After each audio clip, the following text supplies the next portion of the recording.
Oi pessoal, tudo bem? Essa é a parte 2, ok? Da corrida das Mercedes, da inauguração do Autódromo GP de Nürburgring. E a gente vai fazer também a corrida do Campeonato de Esporte Protótipo de Longa Duração, de Endurance, que o Ayrton fez também em Nürburgring em 1984. Então eu separei todas as corridas que ele fez aí fora do Campeonato da Fórmula 1 num vídeo só. E eu vou trazer agora as duas na parte 2 para vocês, envolvendo inclusive todos os bastidores, enfim. Vou trazer isso tudo para vocês nesse segundo vídeo. A primeira coisa é que o Alan fala no livro do Nigel Roebuck que o Ayrton queimou largada. Porém, a BBC tem um vídeo da largada. É claro no vídeo que o Ayrton não queima a largada. Ele, na verdade, ele cola no para-choque traseiro do Alan porque não tinham marcações de largada no grid. E ele parou onde ele quis. Ele se posicionou em terceiro, não interessa onde. Ele simplesmente parou no para-choque do Alan. Ele poderia ter parado mais para trás, mais para frente, não tinha marcação de largada, logo ele parou atrás do Alan. Só que o carro não se mexe. Vocês vão ver no vídeo que os três carros, o Alan, o Reutemann, o Senna, enfim, vários carros, eles largam absolutamente juntos, ok? E eu tenho algumas fotos da largada que mostram que o Alan largou mal e imediatamente após a linha de largada o Reutemann já está lado a lado com ele, já está side by side com ele, e o Ayrton forma um three wide, ele vem no meio dos dois, porque ele largou muito forte. E aí é aquilo, fica meio que claro para mim que uma das acusações do Alan, que é de queima de largada, não procede, ok? E aí vai ficar eternamente a outra acusação de que o Ayrton botou ele para fora na primeira volta. O grande problema dessa questão toda é que a corrida começa no vídeo no final da segunda volta, porque a gente vê o Alan Jones vindo para os boxes, ele cruza os boxes, abre a terceira volta, para e não anda mais. É fim de prova para ele. E na tabeleta da prova final, fica claro que o Jones para na volta 3. Então a gente consegue descobrir, né, em que volta que o Alan Jones parou. Vamos seguir com o vídeo então. Segundo entrevista do Prost ao Nigel Roebuck, o Ayrton forçou a ultrapassagem nele na primeira volta, colocando ele para fora da pista. Aí, né, é aquela história. Já já eu vou mostrar para vocês que outros autores contam essa prova de maneira completamente diferente. Então, vamos lá. Bom, pessoal, e o Ernesto Rodrigues, ele dá uma declaração polêmica no livro dele. Porque, segundo o Ernesto, o Nigel era amigo do Prost, ou seja, o Prost tinha o Nigel como um confidente. Então, o Prost contou para o Nigel e o Nigel publicou. Essa é a opinião do Ernesto. É complicado dizer isso, porque, como eu falei para vocês, o Roebuck é um cara muito sério. Tudo que ele fez, ele nunca foi um cara de ficar fazendo firula, ficar inventando ou fazendo lobby, enfim. Um cara que cobria a Fórmula 1 de maneira séria nos anos 80, assim como o Ernesto. A diferença é que o Ernesto entrevistou e era amigo pessoal e admirador, sim, do Ayrton, e o Nigel Roebuck era amigo pessoal, admirador, sim, do Alan e deu ouvidos ao Alan. Ficou o dito pelo não dito. Porém, há uma divergência entre os autores. Vou dar um exemplo para vocês. A gente vê essa história de batida na primeira volta, por exemplo, no trabalho do Tom Houghton. Segundo ele, o Ayrton passa o Reutemann na primeira curva e aí, no meio da primeira volta, eles têm um acidente, né? O Ayrton força uma ultrapassagem, o Prost cai para a quinta posição e aí ele vai ter um incidente com o Hélio, e após esse incidente com o Hélio é que, segundo o Roebuck, o Prost vai lá para trás, enfim, tem sua corrida arruinada. A gente não vê nada disso no Christopher Hilton, nada, absolutamente nada. O Christopher Hilton, inclusive a sensação que eu tenho é que ele tem a vontade de entrar no assunto, mas não entra. Ele pega e fala, o Ayrton levou a corrida mais a sério do que todo mundo. O próprio Ernesto Rodrigues cita o Christopher Hilton para dizer isso. O Ernesto Rodrigues cita o Hard Edge of the Genius, livro inclusive que eu tenho aqui, e é verdade, tá lá. O Christopher Hilton diz que o Ayrton levou a corrida mais a sério do que todo mundo. E o Ernesto diz até o seguinte: só o Christopher Hilton percebeu isso. Não, pessoal, não é verdade. Nesse ponto eu considero que o Ernesto está equivocado. Várias pessoas nesse dia perceberam quem estava a fim de corrida realmente e quem estava a fim de bagunça. Inclusive entre os próprios pilotos, eu vou trazer depoimentos para vocês.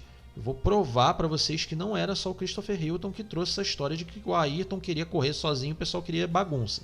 Não. Vários pilotos queriam sim correr.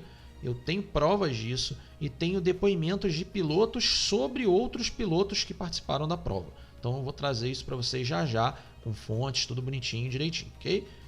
Lembrando a vocês que todos esses depoimentos de pilotos foram extraídos do livro do Tom Houghton. O Jack Brabham, rindo, abre aspas, dizendo o seguinte: ele com certeza obteve a aprovação de alguém em algum lugar. Essa foi realmente a primeira vez que o sobrenome Senna significou alguma coisa para mim. Ele venceu a corrida, que foi muito difícil na chuva, e com bastante facilidade em cima de todos os pilotos. Na época, pensei que esse cara ia chegar a algum lugar, e ele realmente o fez. Fecha aspas. Bom, pessoal, tá nítido aí no comentário do Jack Brabham que o Ayrton levou sim a corrida a sério e que ele tinha sim, segundo Jack Brabham, uma necessidade de aprovação, de reconhecimento ou de algo do tipo. Ele estava perseguindo o reconhecimento, enquanto os outros pilotos tinham um passado feito já na Fórmula 1 ou no automobilismo, enfim, já tinham suas histórias, já tinham um currículo, enfim. O Ayrton estava atrás, segundo Jack Brabham, de reconhecimento, ou seja, não é só o Christopher Hilton que enxergou isso. O Brabham, na prova, conduzindo seu carro, percebeu isso perfeitamente. O Surtees, pessoal, deu um depoimento também, tá, o Houghton, e esse depoimento foi forte porque ele saiu metralhando todo mundo. Ele falou sobre praticamente todo mundo que participou da prova, inclusive comentando o bolo da frente, o bolo de trás, enfim. Vamos lá. E o Surtees, claro, como ele falou sobre muitos dos protagonistas da corrida, ele falou sobre o Ayrton também. Então vamos lá.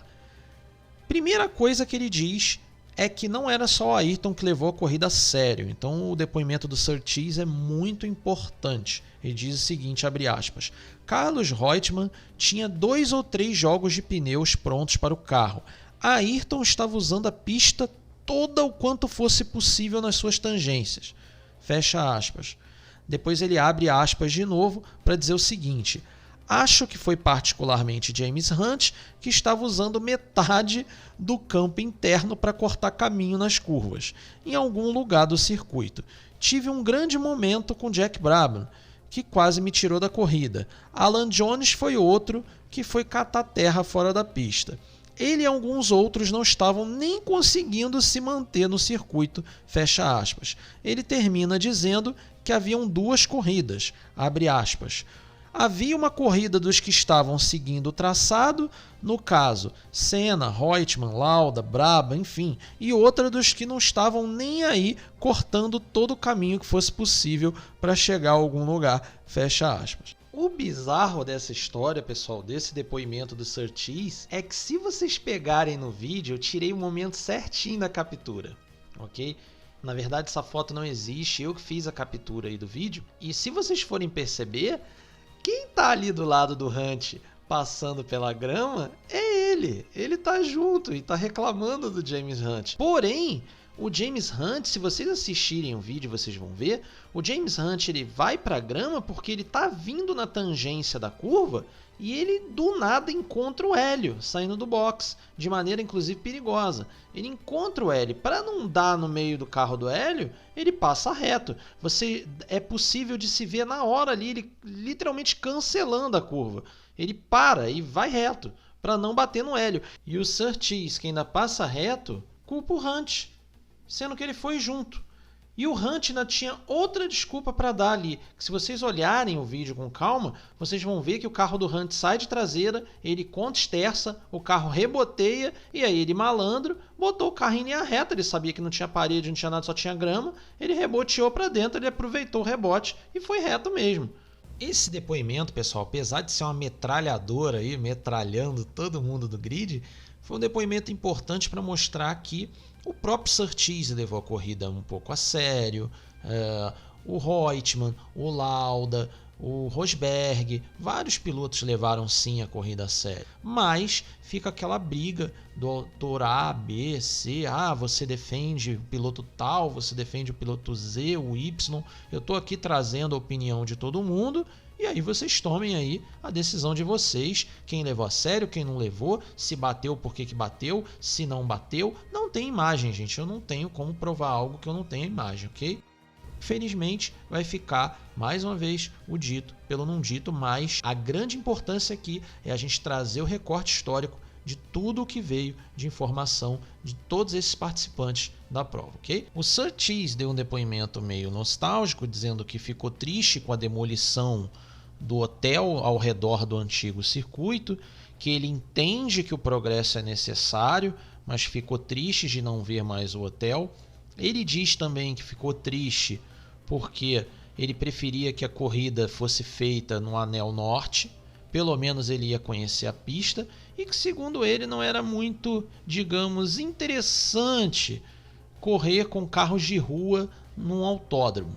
Então eu senti assim que o Surtees ficou bem nostálgico. Ele não ficou muito feliz não com essa coisa toda. O Stirling Moss, ele dá um depoimento bem diferente dos outros e até um depoimento bem bonito. Eu achei bem humilde da parte do Stirling Moss o depoimento que ele deu sobre a corrida, enfim, mas sobre o Ayrton principalmente.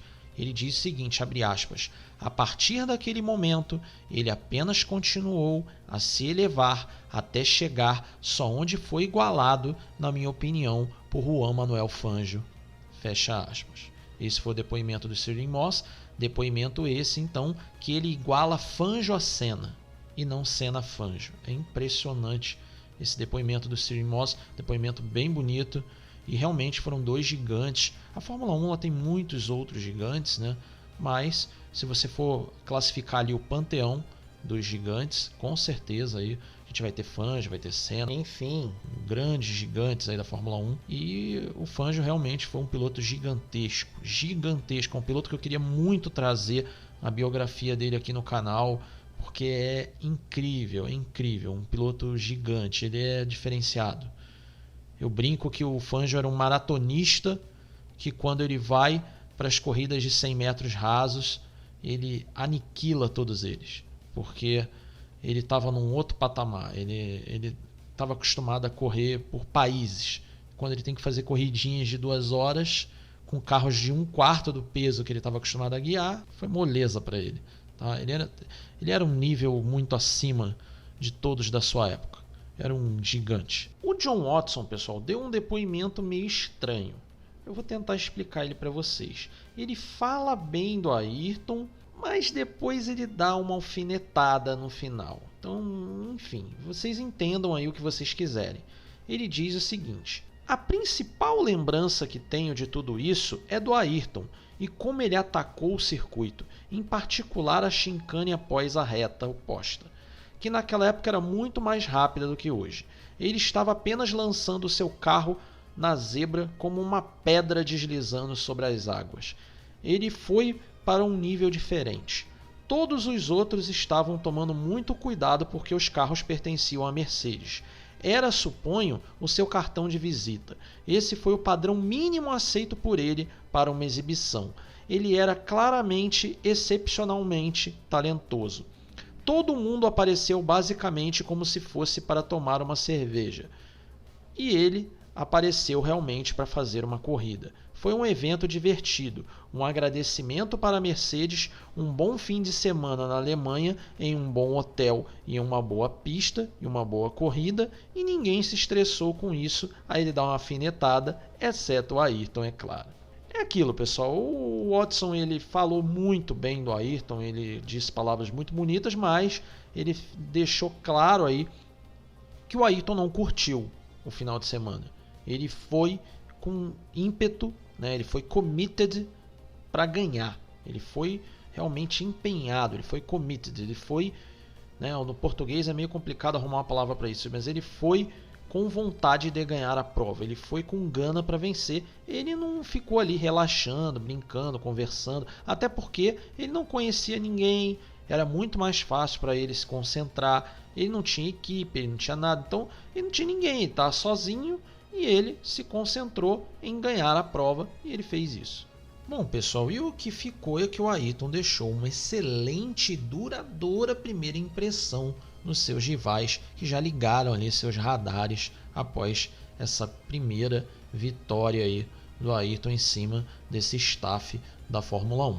A ordem de chegada da corrida foi a seguinte: o Ayrton, Lauda, Reutemann, Rosberg, Watson, Hulme, Scheckter, Brabham, Ludwig, Hunt, Surtees, Hill, Schultz, Moss, Prost, Schultz, Laffite e Hermann.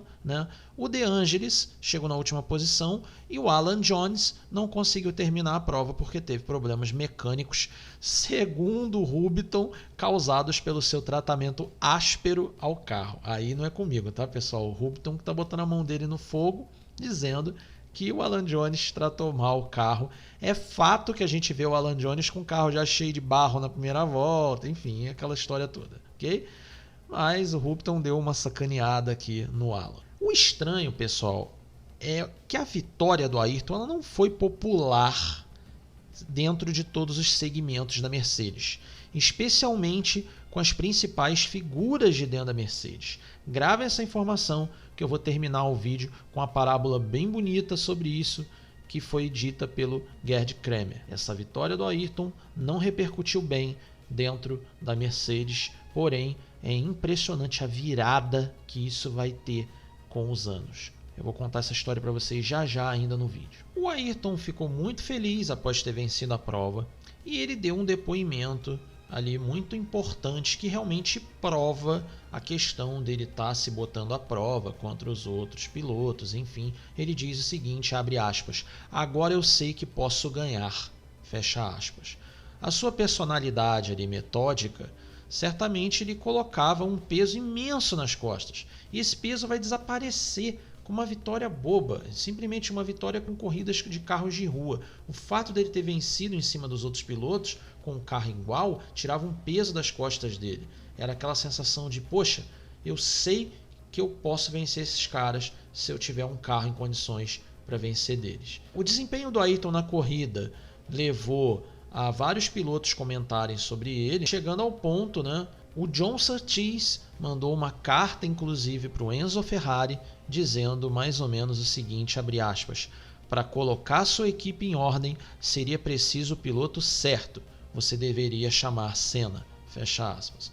Essa corrida teve um quê especial, porque ela foi a primeira corrida que marca a batalha entre Senna e Prost pela supremacia das pistas ali no final dos anos 80 e início dos anos 90. Disputa que anos depois levou o Alan a comentar com ironia para o Nigel Hurbuck. Ele diz o seguinte sobre essa corrida, abre aspas: eu sempre achei que Senna não queria me vencer.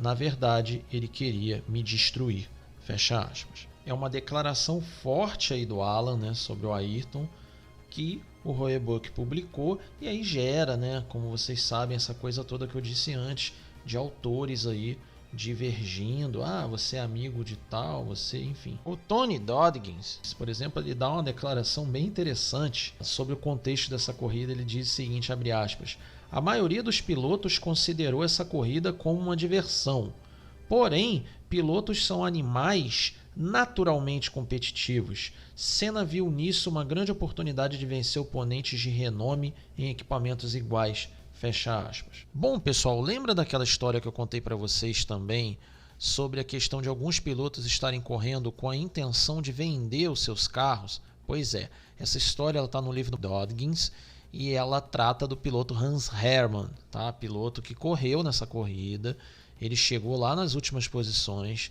e ele era um piloto, do grupo C, um piloto de protótipos. É muito interessante porque quem meio que denuncia ele é a esposa. E a esposa diz o seguinte, abre aspas: meu marido correu com muita cautela porque ele queria que todos os painéis do carro ficassem intactos, pois isso ia fazer com que o carro valesse mais na hora que a gente fosse vendê-lo.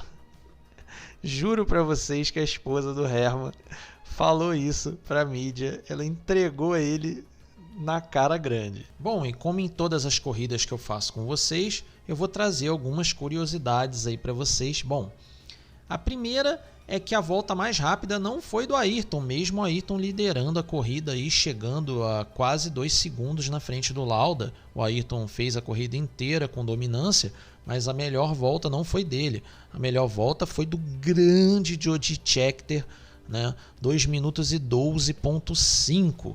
Para vocês terem noção, o Scheckter virou uma volta aí quase 1 segundo mais rápido do que a melhor volta do Ayrton. O Jack Brabham fez uma bela volta aí para a idade dele já na época. Ele virou 2:13.2, mais rápido que o Ayrton, inclusive. O Lauda fez um belíssimo tempo e o Lauda eu posso garantir para vocês que não cortou caminho, porque o Lauda fez a corrida inteira dentro do vídeo. O vídeo filmava ele o tempo todo. O Lauda virou 2:13.0. O Rosberg também o tempo todo estava no vídeo, não vi o Rosberg cortar caminho, isso eu posso garantir para vocês. Ele virou 2:13.15, foi a melhor volta dele, uma belíssima volta aí também do Rosberg. O Stirling Moss, foi muito legal isso, porque ele virou mais rápido, por exemplo, que o Jacques Laffite. Ele virou 2:15.7 para um piloto da idade dele, foi muito legal aí. Tudo bem que ele tomou 2 segundos e 7, por exemplo, para o Lauda, mas poxa, olha a idade do Stirling Moss e mesmo assim mostra aí que ele não perdeu tanta velocidade assim, sendo mais rápido que o Laffite, sendo mais rápido do que vários pilotos que estavam ali no grid. Ele virou então 2:15.7. O Michael Plague, em entrevista ao Web Motors, ele diz que estava na corrida, que conheceu o Ayrton, ele diz que a experiência foi fantástica, ele diz que já nos treinos o Ayrton era o mais rápido. Ele fala algo muito importante e polêmico, ele diz o seguinte, abre aspas, Lauda reclamou que o carro de Senna era mais rápido, então nós tivemos que trocar os carros. E mesmo com o carro de Lauda, Senna continuou sendo mais rápido da sessão, segundo o Michael, fecha aspas. Ou seja, pessoal, isso deve ter explicado o fato de no quali o Senna ter aparecido de cara amarrada, pois isso pode ter ocorrido não pela pole do Alan, mas sim pelas trocas que foram envolvidas ali entre os carros, pois o Lauda não reconheceu a velocidade do Ayrton e o Ayrton deve ter ficado bem chateado com isso. Por isso, no dia do quali, ele apareceu lá furioso. O engraçado disso tudo é que o carro do Lauda, agora como curiosidade para vocês, o carro do Lauda foi vendido recentemente por quase R$900 mil. E aí fica a curiosidade. Quanto vocês acham que esse carro vale agora, com essa declaração do Michael Plague, de que o Ayrton também guiou esse carro? Ou seja, 2 campeões mundiais, 6 títulos mundiais, os dois guiaram esse carro 18. E mais, quanto será que vocês acham que vale o carro 11, o que pertence à Mercedes e está no Museu da Mercedes? O carro que ganhou a prova. Agora, a gente sabendo que não só o Senna guiou o carro, mas o Lauda também guiou o carro na sessão de teste, porque o Lauda reclamou, enfim.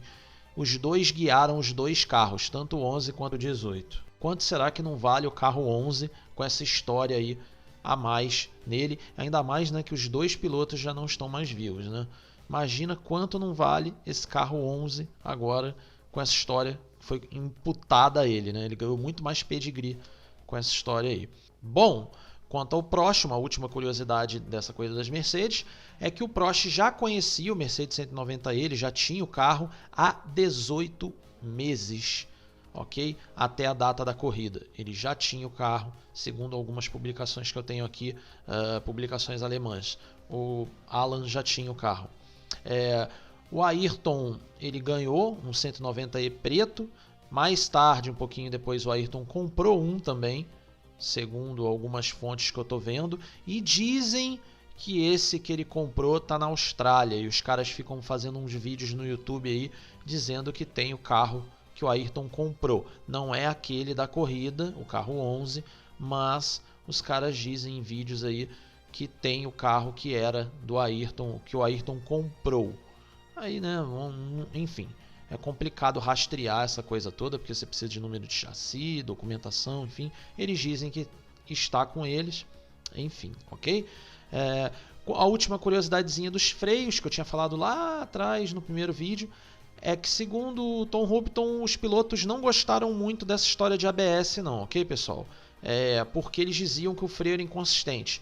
No seco ele funcionava muito bem, realmente as rodas não travavam, mas no molhado eles estavam reclamando que simplesmente o carro não freava.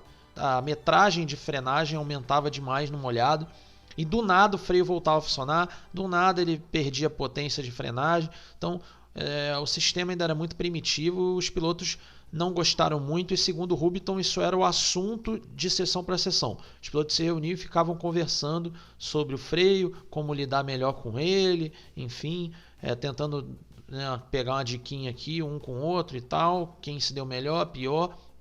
O freio era o assunto das sessões. Bom, pessoal, e agora a gente fechou todas as curiosidades sobre a corrida das Mercedes em Nürburgring. Lembrando a vocês que eu vou trazer o depoimento muito legal e uma curiosidade muito legal sobre o Gerd Kramer com o presidente da Mercedes.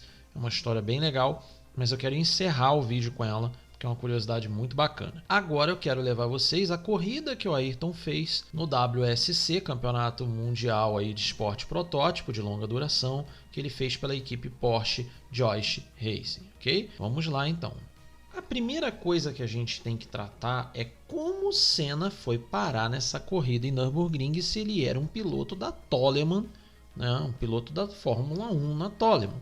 Como ele foi parar numa corrida de grupo C, né? Numa corrida do WSC em Nürburgring pela equipe Joyce Racing. Vamos lá que eu vou contar essa história para vocês. O Ayrton conhecia o Domingos Piedade. E o Domingos Piedade ele era uma espécie de team principal da Joyce Racing. E aí o Domingos Piedade ele vai pedir o Ayrton para o Raymond Joyce. E aí o Raymond gostou muito da ideia de ter um piloto de Fórmula 1 ativo no seu time, vai aceitar a ideia, vai fazer o convite para o Ayrton. As datas não batiam, ou seja, era tranquilo, ele tinha a data livre. E ele vai aceitar o convite e vai pilotar para a Joyce Racing. Ou seja, o Ayrton só vai porque tinha pessoas em comum dentro da Joyce Racing. Houve uma sessão de treinos livres de manhã com pista seca e o Ayrton não correu nessa sessão no carro da Joyce, o carro número 7. Quem correu nessa sessão foram os companheiros de equipe dele. Quem formava esse trio era o Stefan Johansson e o Pescarolo. O Pescarolo e o Johansson correram de manhã e o Ayrton correu na sessão da tarde, porém, na sessão da tarde ele sofreu ali com a chuva, ou seja, ele teve que conhecer o Porsche 956 já em pista molhada, não deu para ele conhecer o carro em pista seca. Uma coisa interessante é que quando ele vai para essa sessão de testes, ele dá uma primeira volta em Nürburgring e aí todo mundo estranhou porque ele voltou para os boxes de novo. E aí perguntaram para ele se tinha algum problema no carro, se deu alguma coisa errada, o que aconteceu. Aí ele falou, não. Vamos parar aqui, vocês me deem um tempinho, vem alguém aqui e me explica tudo que esse carro faz. Porque eu tô vendo um monte de switches, tô vendo um monte de medidores, me explica tudo isso aqui, que aí eu volto para a pista.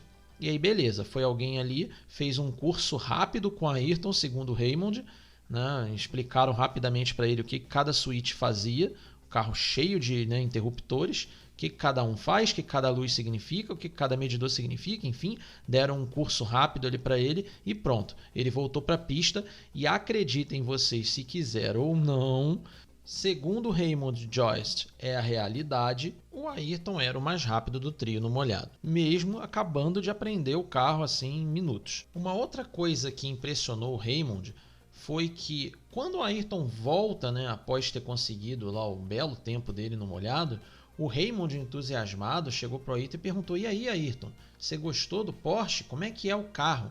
E aí, para surpresa dele, o Ayrton respondeu, abre aspas, eu gostei, mas dá para melhorar, e pediu um monte de modificações no setup do carro, fecha aspas. Essa história está no livro Senna All His Races, ok? Inclusive, também está lá a história dos switches e do cursinho rápido que ele teve que fazer no carro, enfim. O Senna diz ao Raymond, quando ele retorna dessa volta, que o carro era rápido como um Fórmula 1, muito potente de reta, o carro era muito forte, mas que era muito pesado e que, segundo ele, saía demais de frente. E é por isso que ele começa a pedir um monte de modificações para o Raymond já na primeira passagem dele com o carro pela pista no molhado. Na classificação, também com chuva, o Ayrton fez um excelente tempo, sendo o 7º tempo no geral. O problema é que tinham de ser somados os tempos dos 3 pilotos e dividido por 3, então dessa forma eles largaram mais para trás na 9ª colocação. A corrida ela vai começar com pista molhada e aos poucos vai secando. Isso gerou para o time Joyce ali um início muito forte, com o carro deles já estando entre os 3 primeiros. O problema é que o carro teve ali um problema de embreagem, ele teve que ficar parado por mais ou menos 15 minutos nos boxes e perdeu mais ou menos 8 voltas. Após o trabalho dos mecânicos, o carro vai voltar para a pista e vai iniciar-se então aí uma extrema recuperação dos pilotos do time Joyce, que vão voltar para o top 10 e depois de 197 voltas eles vão terminar na 8ª posição. A vitória vai ficar com um Porsche 956 também, da equipe Hotmans Porsche, a equipe de fábrica, com a dupla Derek Bell, né, e o Stefan Beloff. O Ayrton vai ser perguntado pelos jornalistas sobre como foi a experiência dele de guiar, né, um Porsche 956 do WSC, e ele vai responder de forma muito parecida com a qual ele respondeu, né, para o Raymond Joyce, só que, claro, ele não vai falar dos problemas do automóvel. Ele vai dizer basicamente a metade do que ele disse para o Raymond. Ele vai dizer o seguinte, abre aspas, é mais pesado que um Fórmula 1, mas é bastante rápido, fecha aspas. Pelos cálculos da equipe, né, tirando aí, descontando esses 15 minutos de parada, eles iam terminar na 3ª posição, ok, pessoal? Eles iam pegar um pódiozinho aí se o carro não tivesse quebrado a embreagem, tá bom? O chefe da equipe, após a prova, o Raymond Joyce, deu uma declaração elogiando muito o trabalho do Ayrton, dizendo o seguinte, abre aspas, ele foi rápido logo nos primeiros treinos, depois da corrida ele ficou quase 4 horas conversando conosco, dando sugestões para deixar o nosso carro mais rápido.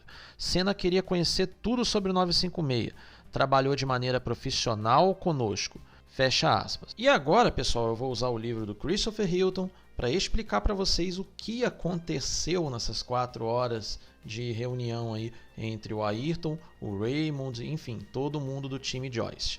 Foi o seguinte, o Ayrton fez um dossiê, segundo Christopher Hilton, de 35 itens para que fossem modificados no Porsche 956, para que ele perdesse essa saída crônica de frente no desempenho do carro, ok? Na dinâmica de curva de chassi do carro. Ele pediu 35 modificações no carro, ele deixou esse dossiê como feedback para a equipe. Segundo o Raymond, em entrevista muitos anos depois, inclusive o Lucas de Grassi estava com ele nessa entrevista, ele diz que o carro resolveu os problemas, tá, de understeer, o carro tinha muitos problemas, inclusive isso ajudou muito eles, e no ano seguinte, este mesmo carro, número 7, ok, da Joyce Racing, venceu as 24 horas de Le Mans, ok, pessoal? E é aquilo, eu trago essa informação para vocês, baseada na literatura, para tentar mais uma vez mostrar para vocês que essa história que foi criada, né, do Ayrton não ser acertador de carros, dele não entender absolutamente nada de dinâmica de chassi e do que modificar no automóvel, o que pedir para os engenheiros. Gente, isso é lenda, não acreditem nisso. Ninguém consegue ser tricampeão mundial sem entender absolutamente nada de como um automóvel funciona. Isso não existe, tá? Como eu estou dizendo para vocês, o Raymond lembra com o maior carinho como ele foi útil nessas 4 horas, como ele ajudou a equipe com observações, algumas segundo ele que eram banais e outras que eram importantíssimas, e as banais ele diz mais ou menos o seguinte, poxa, como a gente não pensou nisso antes? E outras que eram importantíssimas, fundamentais para que eles corrigissem o problema de dinâmica de chassi do automóvel, ok? Bom, pessoal, lembra que eu falei para vocês que eu ia terminar o vídeo contando a história do Gerd Kremer com o presidente da Mercedes após a vitória do Ayrton em Nürburgring com as Mercedes 190E?